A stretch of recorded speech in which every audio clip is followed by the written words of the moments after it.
പുതിയ പാഠപുസ്തകം വന്ന വിവരം 9ാം ക്ലാസ്സിലെ എല്ലാ മക്കളും അറിഞ്ഞിട്ടുണ്ടായിരിക്കും. പല ആളുകൾക്കും ചില പുസ്തകങ്ങളൊക്കെ കിട്ടിയിട്ടുണ്ട്. ഞങ്ങളുടെ കയ്യിലും കിട്ടിയിട്ടുണ്ട് ചില പുസ്തകങ്ങളൊക്കെ. ഓക്കെ, അപ്പോൾ അതിൽ നിന്ന് ഞങ്ങൾക്ക് മനസ്സിലായ കുറച്ച് കാര്യങ്ങളുണ്ട്, കുറച്ച് ആശങ്കകളുണ്ട്. അപ്പോൾ അതാണ് ഞങ്ങൾ നിങ്ങളോട് ഷെയർ ചെയ്യാൻ പോകുന്നത്. എന്തായാലും അവസാനം വരെ വീഡിയോ കാണണം. അപ്പോൾ അതിനൊരു ബെസ്റ്റ് സൊല്യൂഷനൊക്കെ ഇതിന് അവസാനം പറയുന്നുണ്ട്. അപ്പോൾ ഏകണ്ട ചാനൽ ആദ്യമായിട്ട് കാണുന്നവരാണെങ്കിൽ നിർബന്ധമായിട്ട് നിങ്ങൾ എന്ത് ചെയ്യണം, നിങ്ങളുടെ 9ാം ക്ലാസ്സിൻ്റെ ചാനൽ സബ്സ്ക്രൈബ് ചെയ്യണം. ഞങ്ങൾ നിങ്ങളോടൊപ്പം ഉണ്ടാവും നിങ്ങളുടെ യാത്രയിൽ.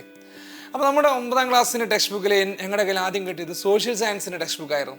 സോഷ്യൽ സയൻസിൻ്റെ ടെക്സ്റ്റ് ബുക്ക് നമ്മുടെ കയ്യിൽ കിട്ടിയ സമയത്ത് ഞങ്ങൾ ജസ്റ്റ് ഒന്ന് ചെക്ക് ചെയ്ത് നോക്കിയപ്പം എനിക്ക് മനസ്സിലായത് എന്താണോ 10ാം ക്ലാസ്സിൽ നിങ്ങൾക്ക് പഠിക്കാനുള്ളത് അതിലെ കുറച്ച് ഭാഗങ്ങൾ 9ാം ക്ലാസ്സിലേക്ക് മാറ്റിയിട്ടുണ്ട്. നൈസായിട്ട് പറഞ്ഞാൽ തട്ടിയിട്ടുണ്ട്. ഓക്കെ, അപ്പോൾ അതിൽ മനസ്സിലാക്കേണ്ട കാര്യം എന്ന് വെച്ചാൽ 10th ഒരു ചാപ്റ്റർ ആയിട്ട് ഉണ്ടായിരുന്നത് അത് 3 ചാപ്റ്റർ ആയിട്ടാണ് 9ാം ക്ലാസ്സിൽ ആദ്യത്തെ 3 ചാപ്റ്റേഴ്സ് കൊടുത്തിട്ടുള്ളത്. അത് CBSEയുടെ ഒക്കെ മോഡലിലേക്കൊക്കെ മാറ്റിയിട്ട് കുറച്ചും കൂടെ ഇൻ ഡെപ്തിൽ പോയിട്ടുണ്ട്. അപ്പോൾ ഇന്ത്യയുമായി ബന്ധപ്പെട്ട 3 ചാപ്റ്റേഴ്സ് ആദ്യം തന്നെ പഠിക്കുക എന്ന് പറഞ്ഞാൽ കുറച്ചധികം പണിയെടുക്കേണ്ടതുണ്ട്. ജോഗ്രഫിയുടെ കോർ കോൺസെപ്റ്റാണ് ഇന്ത്യൻ ജോഗ്രഫി എന്നുള്ളത്. അപ്പോൾ അതുമായി ബന്ധപ്പെട്ട ചാപ്റ്റേഴ്സൊക്കെയാണ് ആദ്യം തന്നെ പഠിക്കാനുള്ളത്. അപ്പോൾ എല്ലാ സബ്ജക്റ്റിലും അങ്ങനെയാണോ എന്ന് ചെറിയൊരു അന്വേഷണം നടത്തി. അപ്പോഴാണ് ഫിസിക്സിൻ്റെ മനുസാർ വന്നിട്ട് പറയുന്നത്, ശരിയാണ് സാറേ, 10th നിന്നുള്ള ചാപ്റ്റേഴ്സ് 9ലേക്ക് ഉൾപ്പെടുത്തിയിട്ടുണ്ട്. കൂടാതെ ഓൾറെഡി 9ാം ക്ലാസ് കുറച്ച് ടഫാണ്, അതിൻ്റെ മുകളിൽ കുറച്ചുകൂടെ കോംപ്ലിക്കേറ്റഡ് ആയിട്ടുള്ള പ്രോബ്ലംസ് അടക്കമുള്ള ചാപ്റ്റേഴ്സൊക്കെ 10th നിന്ന് 9ലേക്ക് ഇട്ടിട്ടുണ്ട്. സെക്കൻഡ് ചാപ്റ്ററൊക്കെ അതുപോലെ ഉണ്ടെങ്കിലും ഇൻ ഡെപ്തിലേക്ക് കുറച്ച് പോയിട്ടുണ്ട്. അപ്പോൾ എല്ലാ സബ്ജക്റ്റും ഇതുപോലെ തന്നെയാണ് മാറ്റങ്ങൾ വരുത്തിയിട്ടുള്ളത്.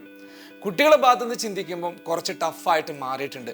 പ്രത്യേകിച്ച് പുതിയൊരു സിലബസ് വരുന്ന സമയത്ത് എന്താണെന്ന് അറിയാതെ, സിലബസ് എന്തെന്നറിയാതെ, എന്തൊക്കെ പഠിക്കണമെന്നറിയാതെ കുറച്ച് കൺഫ്യൂഷൻ അടിക്കുന്ന സമയമാണ്. ആ സമയത്ത് നമ്മൾ ഈ ഒരു ന്യൂസും കൂടെ കേൾക്കുമ്പോൾ നിങ്ങളായാലും കുറച്ച് ഞെട്ടിയിട്ടുണ്ടാവും, ഞങ്ങളായാലും കുറച്ച് എന്ത് ചെയ്തിട്ടുണ്ട്, എക്സൈറ്റഡ് ആയിട്ടുണ്ട്. ഓക്കെ, അപ്പം ഞങ്ങളെ സംബന്ധിച്ച് ഇത് കുറച്ച് ചാലഞ്ചിങ് ആണ്. അടിപൊളിയായിട്ട് പഠിപ്പിക്കണം, മക്കൾക്ക് ആദ്യം തന്നെ എല്ലാ ക്ലാസ്സുകളും എത്തിക്കണം, അതിന് ആപ്പിൽ സെറ്റാക്കണം, ആപ്പിലെല്ലാം റെക്കോർഡ് ചെയ്ത് ചെയ്യണം, ലൈവുകളുമായിട്ട് വരണം. അപ്പോൾ എല്ലാത്തിനും ഏഗൺ ഫാമിലി റെഡിയാണ്.